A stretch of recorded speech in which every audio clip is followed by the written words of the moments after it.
ये था कि मेरे को कंप्लीट करना है 3 महीने के अंदर कैसे ही मैथ।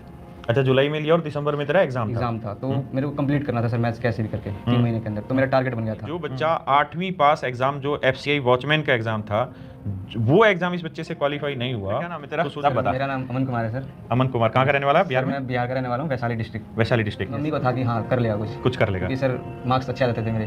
12th में भी अच्छे मार्क्स थे, 10th में भी अच्छे मार्क्स थे। अच्छा, पढ़ाई में ठीक था? पढ़ाई में ठीक था सर मैं। तो फिर था कि कुछ कर लेगा। अच्छा, ये था कि फिर उन्होंने वही कहा, मेरे को ये भी नहीं पता था कि SSC सीजन नाम की कोई चीज़ होती है जब मैंने ग्रेजुएशन कंप्लीट करी। अच्छा, ग्रेजुएशन कंप्लीट तक ये सेंस ही नहीं था? नहीं, मुझे सिर्फ ये पता था कि आर्मी, एयरफोर्स और नेवी, इन्हीं तीनों के बारे में पता था। एनडीए करना है, सीडीएस करना है, सीडीएस करना है, बस यही सब पता था मेरे को। फिर मेरा एक दोस्त है, अमित नाम है सर उसका।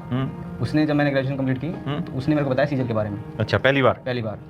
मेरी मैथ तो पहले से उतनी ठीक थी सर, मतलब बेसिक्स मेरा सही था। तो उसने मेरे को पहली बार बताया सीजल के बारे में। फिर मैंने देखा सर, फिर मैंने देखे पोस्ट देखे इसके। पहले तो वही देखे excise inspector, income tax inspector.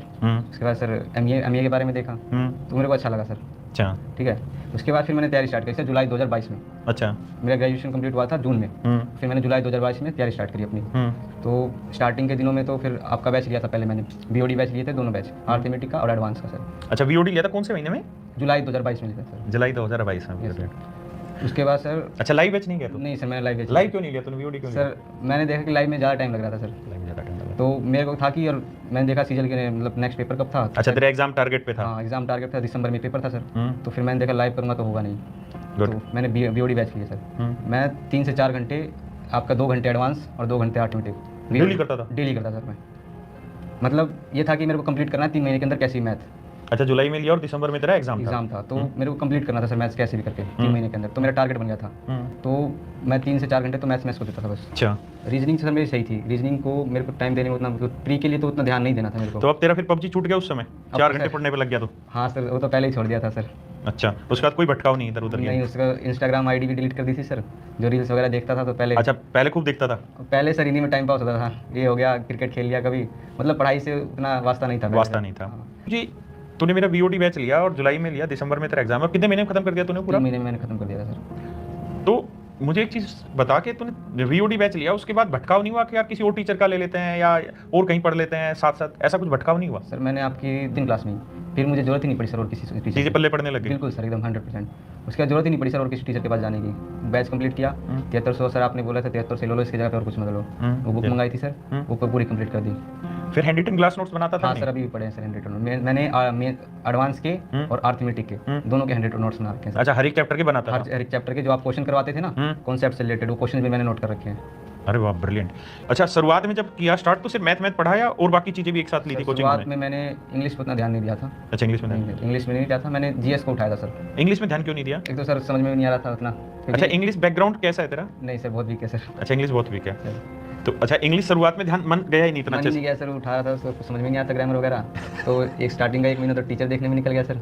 फिर सर गोपाल वर्मा की सर यूट्यूब पे वीडियो देखी थी मैंने सर, गोपाल वर्मा सर की, तो थोड़ा बहुत समझ में आया सर। अच्छा, फिर किसी ने सतीश सर की वीडियोस भेज दी। अच्छा, तो यार दोस्तों ने? हाँ, तो उसमें भी सर सही लगा मेरे को। तो ऐसे तुझे मैथ में भटकाव नहीं हुआ? नहीं सर, मैथ में मुझे एक सिंपल सा मिल गया था मुझे कि यही सर हैं, इन्हीं से पढ़ना है। मुझे माइंड में सर सेट हो रहे थे आपके कॉन्सेप्ट, बिल्कुल जैसे आप पढ़ा रहे थे मुझे एग्जैक्ट मतलब समझ में फील हो रहा था कि वो माइंड में कर सकते, मतलब माइंड में मेरी कैलकुलेशन हो जा रही थी आपके समझाने से।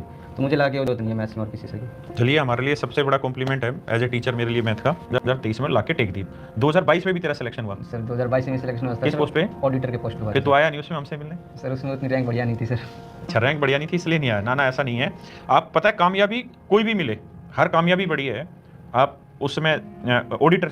Yes sir, auditor. तो फिर ज्वाइन की कि नहीं की? सर अभी तक ज्वाइनिंग नहीं आई है सर उसकी। अच्छा, उसकी ज्वाइनिंग ये AAO वाली रोकी हुई, उसके चक्कर कैक की, ठीक है होगा। सर स्टार्टिंग में तो बहुत डर लगता था सर, इनिशियल स्टेज पे जब सर मैंने FCI वॉचमैन का भी एग्जाम दिया सर। FCI वॉचमैन का एग्जाम दिया सर, उसमें मेरा फाइनल मेरिट लिस्ट में नहीं हुआ था। तो जब फाइनल में उसमें नहीं हुआ, मैं सोचा वॉचमैन में नहीं हो रहा था, सीजन में क्या होगा। तो एक वो थोड़ा अंदर से हो गया था कि डर बैठ गया था कि वॉचमैन में नहीं हुआ। 8वीं क्लास का एग्जाम था, 8वीं लेवल का एग्जाम था, तो ये तो सीजल तो ग्रेजुएशन लेवल का एग्जाम है। फिर कॉम्पिटिशन देखा तो उसमें और ज़्यादा है, इसमें नहीं हुआ तो उसमें कैसे होगा। फिर सर निकला, देखा, फिर कोई बात नहीं, हो जाएगा, करते हैं। फिर सर पहला एग्जाम मेरा निकला था MTS का। कौन से साल में? वही 2022 MTS का सर। अच्छा, 2022 MTS भी क्लियर किया? उसमें मेरे फाइनल उसमें भी नहीं आया सर मैं। अच्छा, फाइनल में नाम नहीं आया? उसमें भी नहीं आया सर। तो कोई नहीं था, लेकिन था सर कि निकाल लूँगा, कॉन्फिडेंस हो गया था कि इतना कि निकाल लूँगा। फिर उसके बाद सर मैंने CPO भी दिया था। अच्छा। 2022 CPO। उसमें मेरे बहुत बढ़िया नंबर बन गए थे सर। गुड। उसमें मेरे 165 मार्क्स बन गए थे।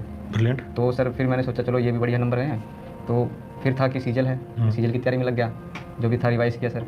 इंग्लिश फिर मैंने अगस्त या सितंबर में स्टार्ट करा था पढ़ना, तो इंग्लिश मेरी उतने अच्छे से हो नहीं पाई थी। अच्छा। तो मेरा टारगेट था कि मैथ्स और रीजनिंग में मेरे को लाने हैं 100 में से 95 प्लस लाने हैं मेरे को मैथ्स रीजनिंग में। और मैथ में तेरा स्कोर क्या था प्री में? सर प्री में था मेरा पिछले साल 50 में से 85 था मैथ्स में सर। मैथ में 50 प्लस। और इस साल सर मैथ्स में 48 थे सर। 48। और पिछले साल मीन्स में मैथ में? मेंस में सर पिछले साल 86 थे। और इस बार 80 थे सर। अच्छा, इस बार तूने दूसरे सब्जेक्टों पे इस बढ़त बार सर बनाई? मैंने सबसे ज़्यादा ध्यान दिया था इंग्लिश और जीएस पे, इंग्लिश और जीएस पे। क्योंकि मेरा पिछली बार जो थी मेंस में भी इंग्लिश मेरी बहुत बेकार गई थी सर। वही था ना सर, इंग्लिश ज़्यादा पढ़ी नहीं थी और प्रैक्टिस भी बहुत कम थी इंग्लिश की सर, तो 103 मार्क्स बने थे। अच्छा, इंग्लिश में अब देखो तेरी रैंक इतनी बेहतर है कि उसके बारे में कोई क्या ही कह सकता है, और ये हर बच्चे को समझना चाहिए कि डिप्रेशन हर एक की लाइफ में आता है। तेरी भी लाइफ में स्ट्रगल हुआ होगा। जैसे इस बच्चे ने कहा कि शुरुआत में तो हाथ पैर कांपने वाली चीज़ें होती है, यानी डर बैठा होता है कि होगा नहीं होगा। यानी जो बच्चा 8वीं पास एग्जाम, जो FCI वॉचमैन का एग्जाम था, वो एग्जाम इस बच्चे से क्वालिफाई नहीं हुआ, तो सोचो इसकी हालत कितनी बुरी होगी उस समय। और फिर आज ये 64th रैंक CGL में लेके आना 2023 में बहुत बड़ा काम है ये।